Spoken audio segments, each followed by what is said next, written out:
18 juin 2022. L'être un jeune homme. L'être un jeune homme que tu pourrais être ou que j'étais moi. Donc l'être un jeune homme, donc il faudrait que ça s'installe donc au niveau de la voix, au niveau de la vocalisation. Et je n'arrive pas à avoir une voix qui me satisfait.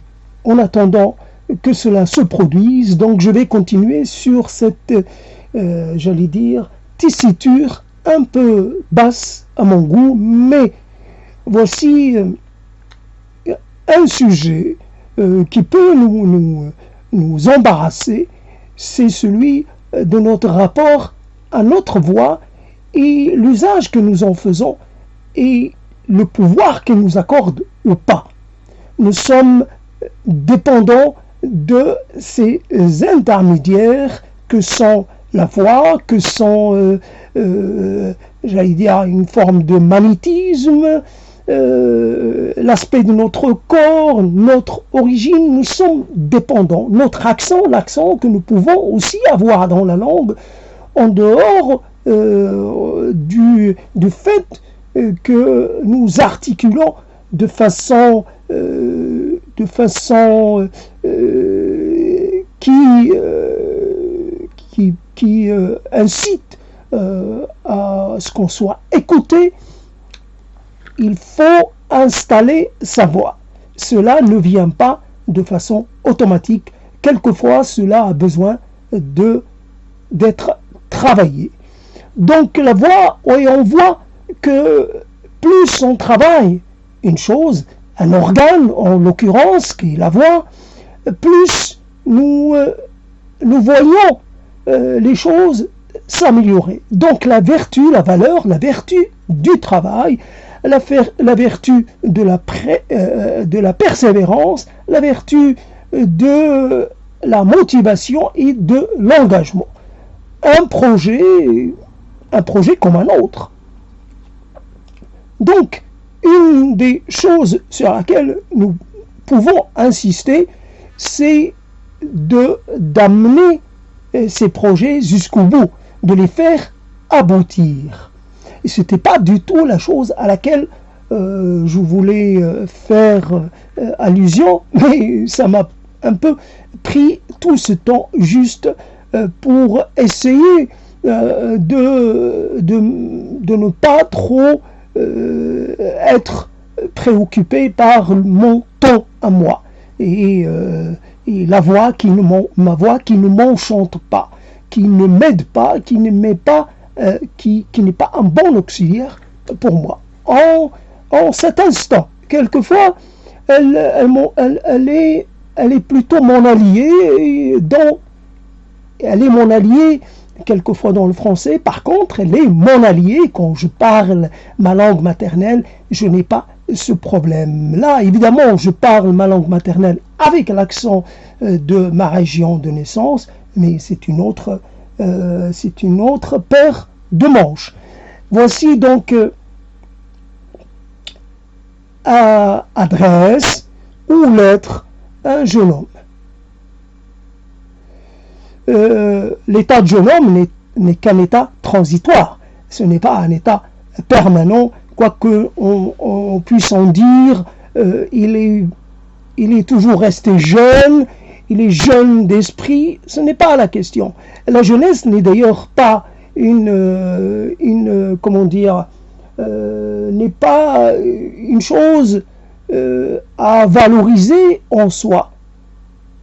C'est plutôt le moment que nous avons pour faire un certain nombre d'expériences, mais ce n'est pas tant que nous entrons en vieillesse, c'est que notre capacité à recommencer, notre capacité à nous remobiliser, notre capacité à nous remotiver diminue. Et donc, par exemple, il nous arrive de faire de mauvaises rencontres. Plus on en fait, plus on se met en retrait, plus on est en appréhension. Normalement, il ne faudrait pas. Il ne faudrait pas. Il faudrait faire le tour de tout le genre humain, de toute la population humaine pour finalement être légitime à conclure que l'on ne trouvera jamais la personne qui nous convient. Il faut continuer de chercher. Évidemment, une personne, c'est aussi un contexte, un environnement, un moment. Et quelquefois, on rencontre les gens au mauvais moment. Mais ça aurait pu être des alliés, ça aurait pu être des compagnons, ça aurait pu être des gens motivants pour plein de choses, mais seulement on les a rencontrés à un moment qui n'était pas le bon. Donc une histoire de temporalité, une histoire presque quand le hasard veut vous favoriser, il vous permet de faire les rencontres dont vous avez besoin. Mais quelquefois, c'est vous qui êtes en tort, puisque vous avez des gens qui sont à votre disposition, mais pourtant, vous ne leur accordez pas l'intérêt et la considération qu'il faut. Donc voici une chose sur laquelle je voudrais insister dans cette adresse, dans cette lettre, à un jeune homme qui deviendra un vieil homme, si l'on peut dire. En tout état de cause, ce ne sont là que des termes culturels, et ils ne sont pas obligatoirement, ne correspondent pas, ne sont pas des réalités objectives à 100%. Et voilà, on peut commencer à entrer, tout dépend de la culture dans laquelle on est. Une culture peut considérer qu'à partir de 30 ans, on est déjà un grand adulte, et une autre culture peut considérer qu'on est encore dans l'adolescence ou dans la prime jeunesse. Donc souvent on n'a pas réellement conscience de ce que l'on a. Comme on en a une conscience diminuée, on en a une conscience, on en a une idée, on le dévalorise, on l'amoindrit, et parce que on n'accorde pas assez d'importance, parce qu'on pense qu'on n'a pas ce qu'on mérite. Et cependant, la différence qu'il y a, et là, c'est une histoire, non pas de jeunesse ou de vieillesse, c'est une histoire, je ne sais quoi, mais en tout cas, je ne sais pas où la situer. En tout cas, les choses peuvent très bien s'inverser. Donc, à force de tenir les autres à distance, vous finissez par faire le vide autour de vous. Et ce vide-là, il n'est pas remplissable, n'est plus remplissable. Et il est évident, si je pense à un salon littéraire, par exemple tenu par des femmes de la haute, à un moment donné de l'histoire, par exemple de France, un salon littéraire. Tout le monde n'a pas les moyens, tout le monde n'a pas l'entre-gens, tout le monde n'a pas la possibilité sociale de pouvoir inviter des gens qui comptent. Donc, quand on est de la classe moyenne ou de la classe sub-moyenne, il est évident que alors, le salon littéraire, c'était le salon ouvert aux gens qui avaient des talents. Voilà, soit dans le domaine de l'écrit, soit dans le domaine de la composition musicale, soit dans le domaine pictural. Les gens qui bénéficiaient de quelque chose que n'avaient pas les autres. Donc ils pouvaient justement remplir le vide en philosophant, en pérorant, voilà, passer le temps de façon agréable et de façon divertissante. Donc la notion du divertissement. Là, nous avons donc, en regard de la réduction de l'environnement familial cet environnement qui, il y a quelques siècles, quelques décennies, offrait la possibilité d'avoir à sa disposition des gens de son âge qui faisaient partie de sa parentèle. On résidait au milieu de sa parentèle. Donc on avait accès à un nombre conséquent de jeunes de son âge, et donc on grandissait avec. L'école, la scolarisation a cassé cette façon de vivre, et puis l'éloignement, la scolarisation a offert des métiers, et donc par là même les diplômés se sont vus proposer des embauches loin de leur territoire de naissance. Donc les gens se sont éloignés, les familles, les grandes familles se sont vues diminuer, rétrécir. Ce rétrécissement a été contrebalancé par les rencontres et les amitiés que l'on nouait avec les camarades, avec les enfants de son âge, mais scolarisés. Donc ces gens-là, pour certains, nous pouvons les garder pour toute notre vie. Donc ce sont des relations solides. Mais il arrive que les choses ne tiennent pas au-delà de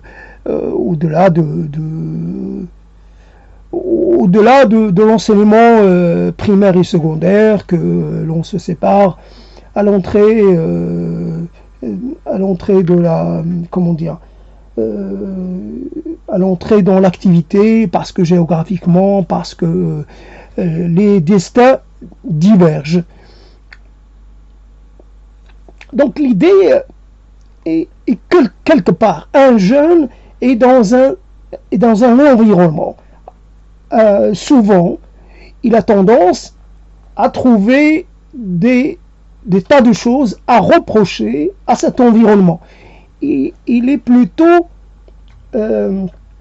plus à faire finalement un procès à charge plutôt qu'à essayer de voir ce que l'environnement lui offre en concrété, plutôt qu'à essayer de voir ce que l'environnement ne lui offre pas. Donc d'abord faire avec ce que l'on a, plutôt qu'à être en train d'aspirer ou de rêver à quelque chose que peut-être on n'aura pas. D'abord, les gens qu'il y a autour de soi, c'est notre capital social, un capital qui va nous servir en permanence. Donc ce n'est pas une petite chose. Donc nous avons des gens qui sont prêts à nous garder leur amitié pour très très longtemps. Parce que ils y trouveront aussi leur compte, parce qu'ils ça les arrange aussi, c'est un échange qui bénéficie aux deux parties. Alors après, donc, souvent, le jeune, il est impatient. Le jeune homme, toi, tu es impatient. Impatient, tu fais état de ton empressement, de façon, dès que tu t'ennuies un peu, dès que quelque chose te contrarie, tu as tendance à vouloir,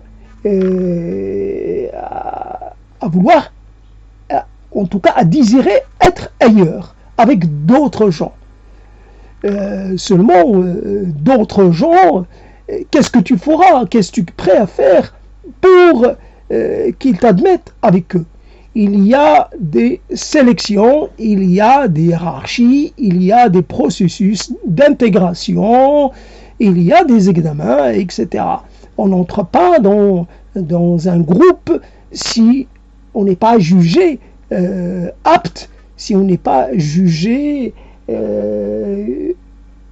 utile ou convenable pour ce groupe. Il y a des préalables qui ne sont pas dits, mais qui sont tacites. Comme on peut trouver aussi les intégrations non pas par adoubement, mais il y avait ce terme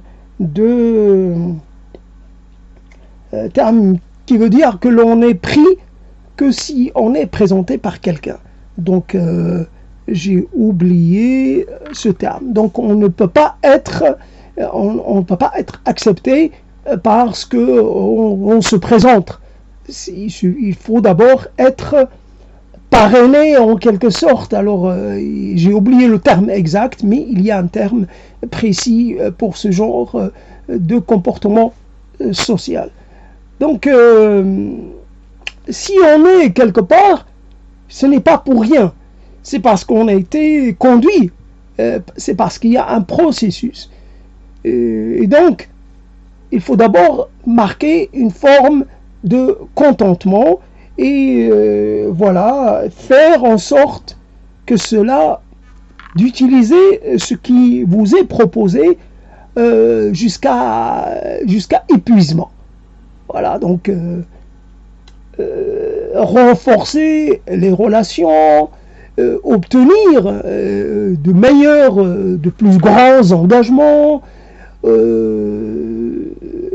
s'assurer de la pérennité des sentiments, etc., etc. Donc l'idée est que paradoxalement, et c'est ça qui est là où normalement, paradoxalement, c'est quand on pense avoir le temps, quand on a renoncé à une forme de ségrégation, je dis ça entre guillemets, quand on est prêt à s'ouvrir, quand on s'ouvre, on est prêt à accepter les gens dans toutes leurs différences, quand on n'est pas sectaire, quand on n'est pas allergique à certains types de gens, quand on est prêt à manifester une forme de, une ouverture d'esprit, de cœur, à ce moment-là, il n'y a personne. Pourquoi? C'est comme ça. C'est comme quelque chose qui va en se rétrécissant. L'univers relationnel, à part pour quelques cas de gens très particuliers dans la société, mais l'univers relationnel, quoi qu'on fasse, va en se rétrécissant. Il y a des gens qui démissionnent, enfin qui se perdent, qu'on perd comme ça, pour une raison ou pour une autre, et au fur et à mesure, nous allons nous retrouver avec vraiment pas grand monde. Les gens auront renoncé à vous presque sans qu'ils s'en rendent compte, mais vous aussi vous avez renoncé aux gens. Alors on va pas essayer de faire un procès, et on va pas chercher celui qui a commencé en premier. Il y a un rétrécissement, et ce rétrécissement, les capacités de, essayer de se relancer humainement et socialement possible est une chose impossible. À part pour des gens imaginons des gens qui fréquentent une église, on va dire une église évangélique. Évidemment, il y a des formes d'intégration tellement poussées que là, il est possible de se recréer une fratrie, une fraternité, toutes sortes de... il est presque possible de renaître à la société dans ces groupes-là. Mais sinon, sortis des groupes de prière, sortis des groupes très, très précis, très...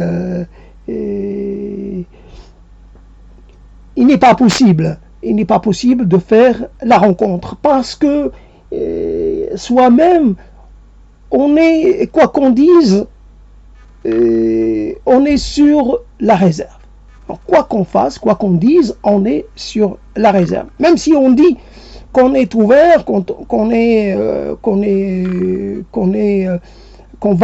va tout faire pour que quelque chose puisse voir le jour, en fait, il y a la contradiction. C'est paradoxal d'être en même temps demandeur et en même temps très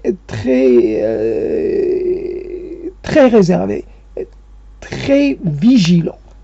Donc, il y a de par le passé qui vous tient, donc vous avez ouvert votre cœur et votre corps et votre esprit à des gens, et finalement vous en déduisez que ça vous a été plutôt défavorable. Donc, vous ne voulez pas recommencer. Mais comme vous avez été abandonné, parce que finalement vous ne voyez qu'une partie du tableau, vous pensez toujours que vous avez été abandonné, mais vous ne penserez jamais que vous aussi vous avez abandonné. Ça vous est impossible de créer une forme d'équivalence ou d'être... On ne peut pas être juste avec soi-même. On peut pas. On peut pas. C'est une forme de culpabilité à ce niveau-là. Enfin, je sais pas, d'assumer une responsabilité à ce niveau-là, jusqu'à ce point, ce n'est pas possible. Donc, on va plutôt rester dans l'observation du comportement de ces ex-connaissances plutôt que du sien comportement. Donc l'idée est que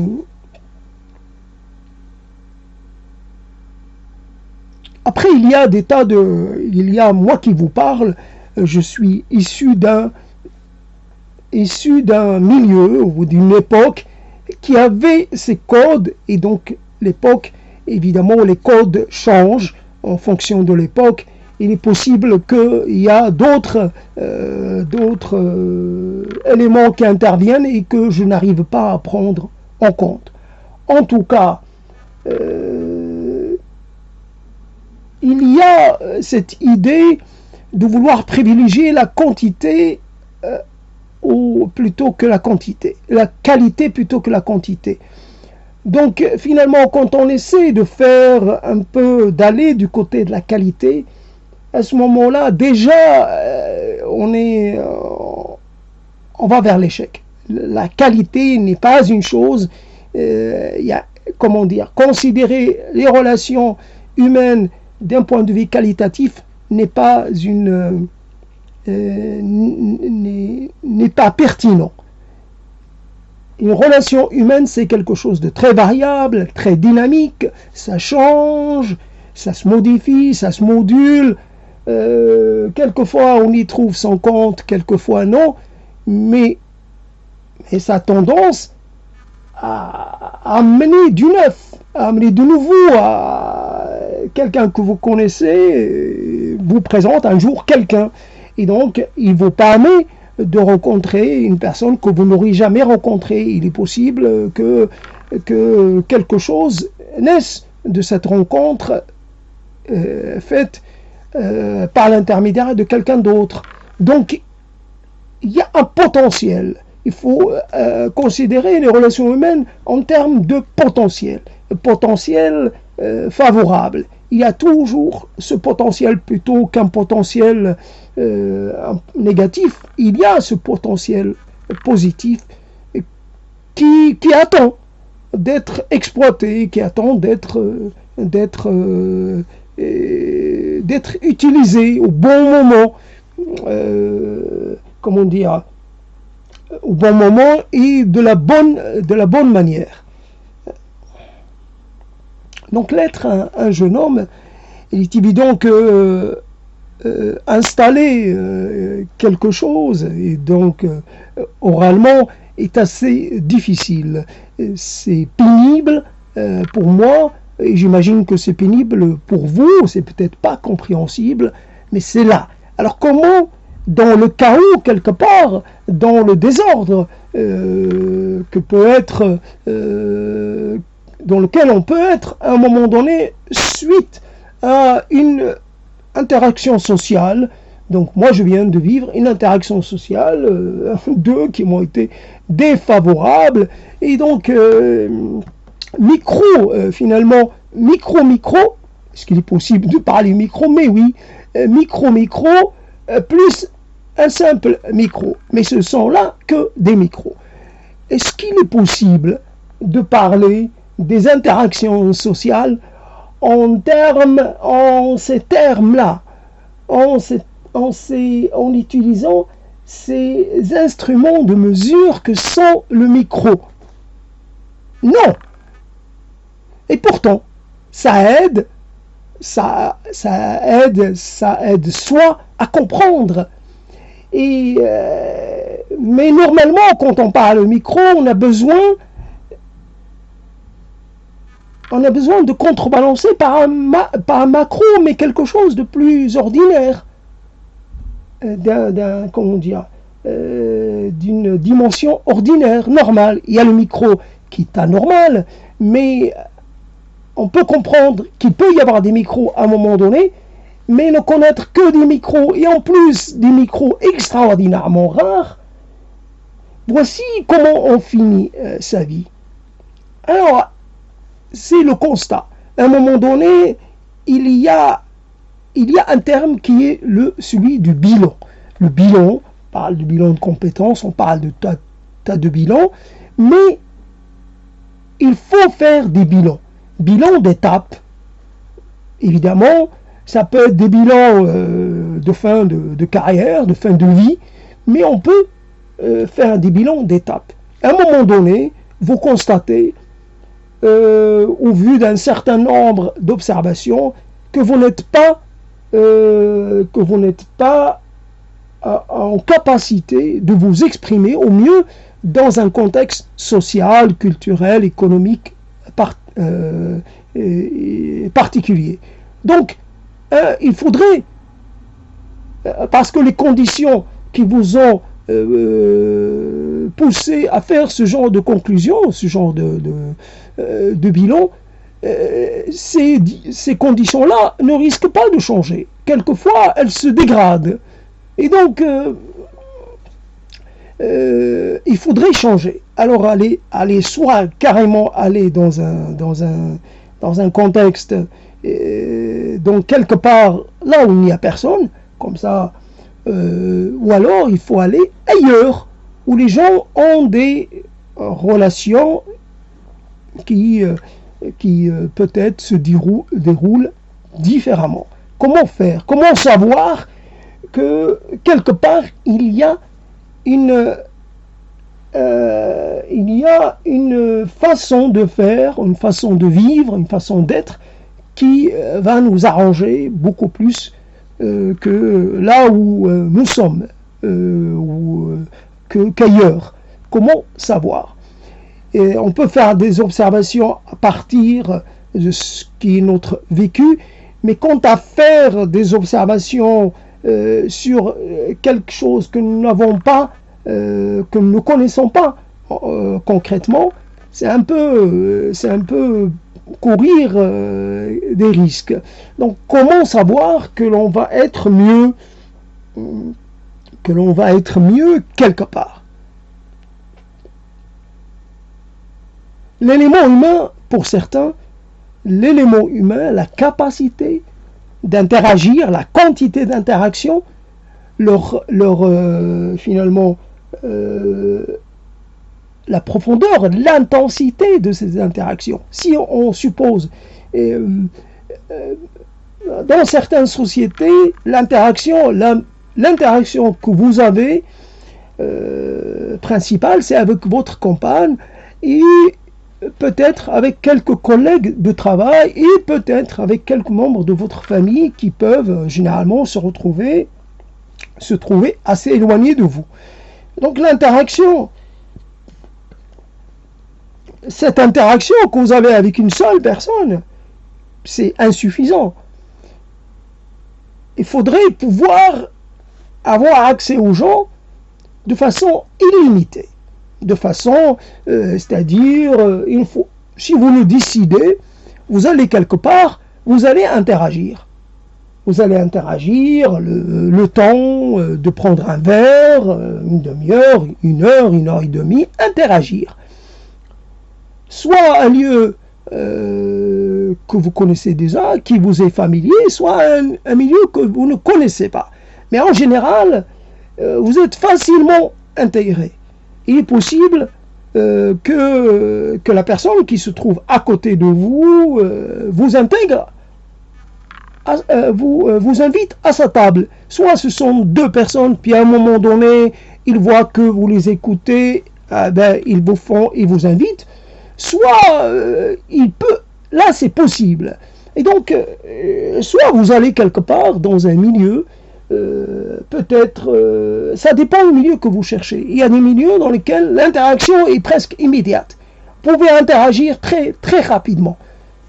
Mais quand vous êtes finalement quand vous avez la capacité de pouvoir communiquer avec des gens très différents, quand vous avez cette qualité presque, vous n'êtes pas un caméléon, mais vous êtes vous connaissez un peu les milieux qui se targuent d'être des gens importants, puis vous connaissez aussi comment on communique dans les milieux modestes. Donc vous allez jouer sur un certain nombre. Finalement, voilà la chose.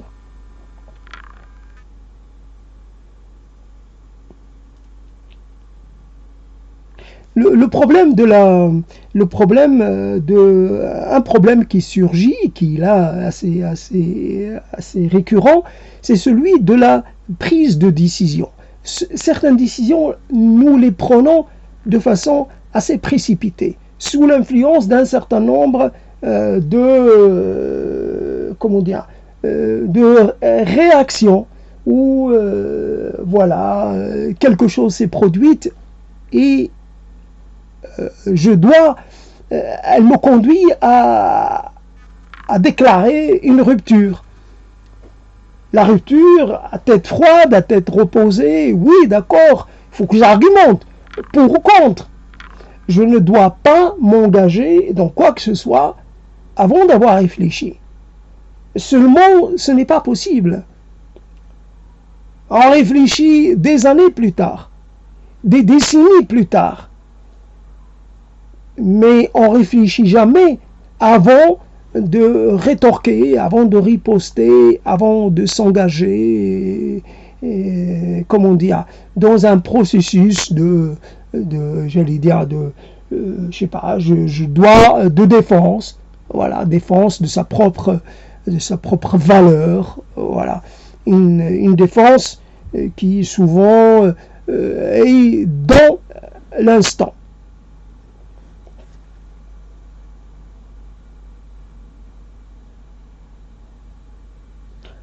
Alors il y a un élément qui est donc pour faire un petit compte rendu, une petite conclusion.